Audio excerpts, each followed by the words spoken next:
the channel. Okay, I hope you guys are liking this new lighting and kind of this new angle. So my cameraman has left the building. Not really, but I'm filming it on my own, so I'm super excited about this. I wanted to try something new, so let me know how you guys like this angle. You guys want to be zoomed in or zoomed out? Okay, so today we're gonna make a, what are we doing? I totally forgot what I was making. Mini meatloaf and mashed potatoes. All right, let's get started.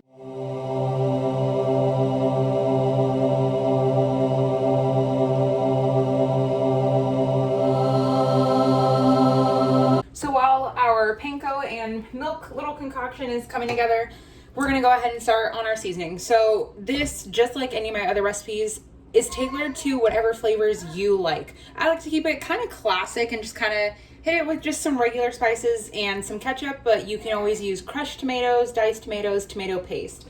So I'm gonna go ahead and add roughly 2 tablespoons of just some regular ketchup, and then I'm gonna go ahead and add some Worcestershire sauce, or the W sauce, for those of us who cannot pronounce it. And then we're gonna go ahead and hit it with some salt and pepper.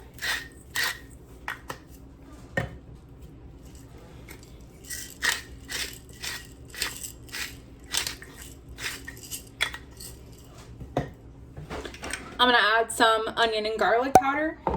I had some of you guys ask me where I got my spice jars.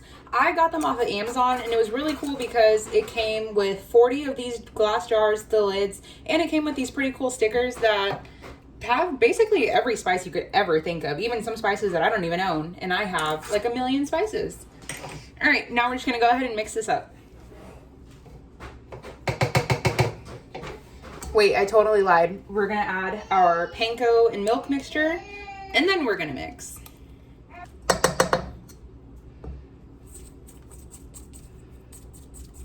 I like to just get it around the edges a little bit, and then I like to go in with my hands.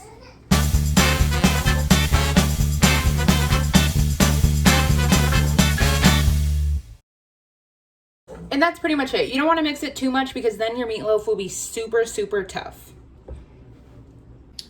All right, are you guys ready to see the world's best even burger patty hack ever for getting just the most even patties? All right, you're gonna go ahead, go around the sides of the bowl, and then the pan I'm gonna use for my mini meatloafs is just like a cupcake pan. This one just has 6 instead of the 12. And so I'm gonna go ahead and make it into 6 even rounds. So once we have a nice little ball here, we're gonna go ahead, score it down the middle. That's 2, and then score these in thirds, and then ball it up. Now we can go ahead and form our meat muffins. You don't wanna pack them too dense, just kind of just like a light ball, and then just press it in. And as you kind of work on the other ones, then you can see how much you have, and maybe you didn't measure 100% correctly, and you're just gonna add to some other ones. See, this one's a little bit bigger, so I'll probably take from that one, but it's always better to know beforehand how much you're putting in. And you don't have to go ahead and spray these. You can if you have a non-stick pan. Yeah.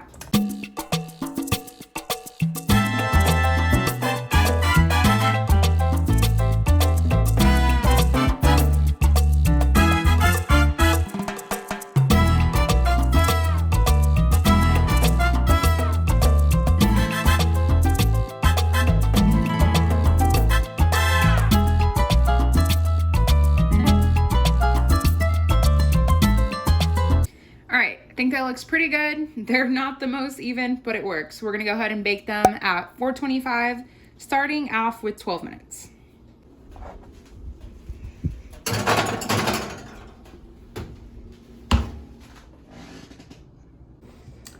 All right, now the time has come for the mashed potatoes. I already know this is gonna be so controversial. This is the way my grandmother made mashed potatoes for years, and they're phenomenal. So Grandma, if you're watching this, I love you and I love your mashed potato recipe. But to the rest of the world, If you don't put mayonnaise in your mashed potatoes, they're not mashed potatoes. All right, let's get to it. So in here I have a large pot filled about halfway with some hot water, and we're gonna go ahead and bring that up to a boil, and when it is at a boil, we're gonna go ahead and add a ton of salt and the potatoes.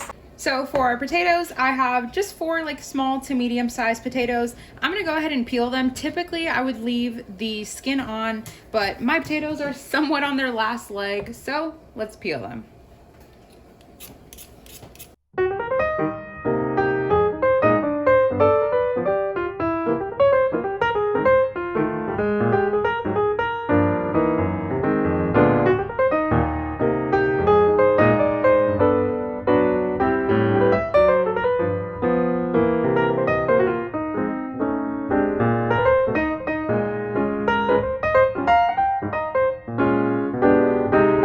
Now that our water is up to a boil, we're gonna go ahead and add a healthy amount of salt.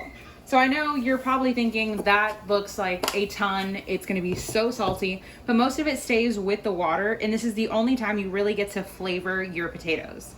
So now we're gonna go ahead and chop our potatoes. And of course, the smaller that you chop them, the faster that they boil. So I just like to go ahead, chop it in half vertically, just do some small dices, and you don't have to be too perfect with them.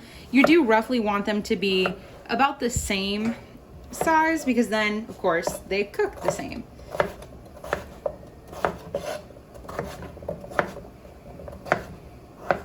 And if there's still a few tiny pieces of skin left, that is completely fine. Just gonna push that to the side. We're gonna do it again in half and then in thirds.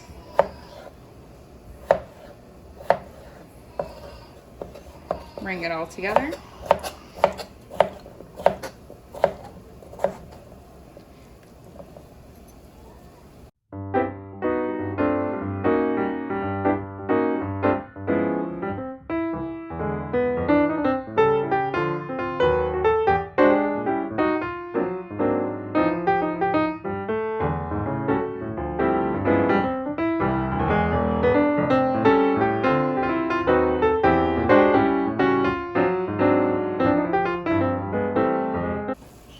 Now we can go ahead and add them to our water.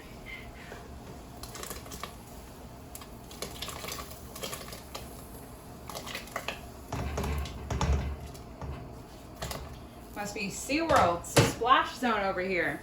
And of course, be careful. So it's been 12 minutes and our meatloaf are out. I like them a little bit crispier on top, so instead of having them cook in this pan, I'm gonna go ahead and take them out, put them on a sheet tray and brush them with a little bit of ketchup. And just be careful when you try to move them because they are still tender since they're super, super hot.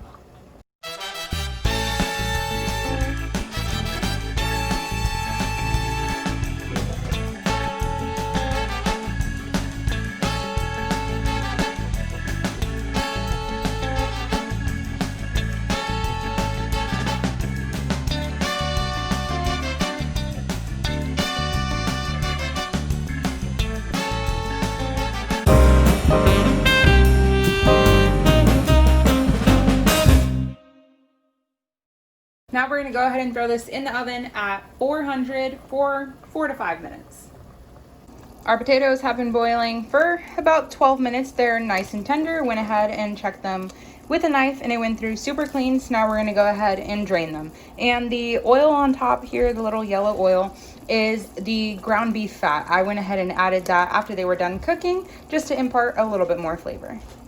So now I went ahead and drained the potatoes. Now I'm gonna go ahead and add them back in, add 4 tablespoons of butter, and let that melt and just start mixing. I'm working over low to almost no heat. Now that our butter is getting melted, I'm gonna go ahead and add about a 1/4 cup to 3 tablespoons of mayonnaise. I am not the biggest mayonnaise fan, but I tell you, it makes a difference. It doesn't even taste like mayonnaise because all mayonnaise is just fat, so it just gives it more flavor, just kind of like butter. And then we're gonna go ahead and add about a 1/2 cup of milk, and as they sit they will go ahead and get thicker, so if they're a little too thick for you, just add some more.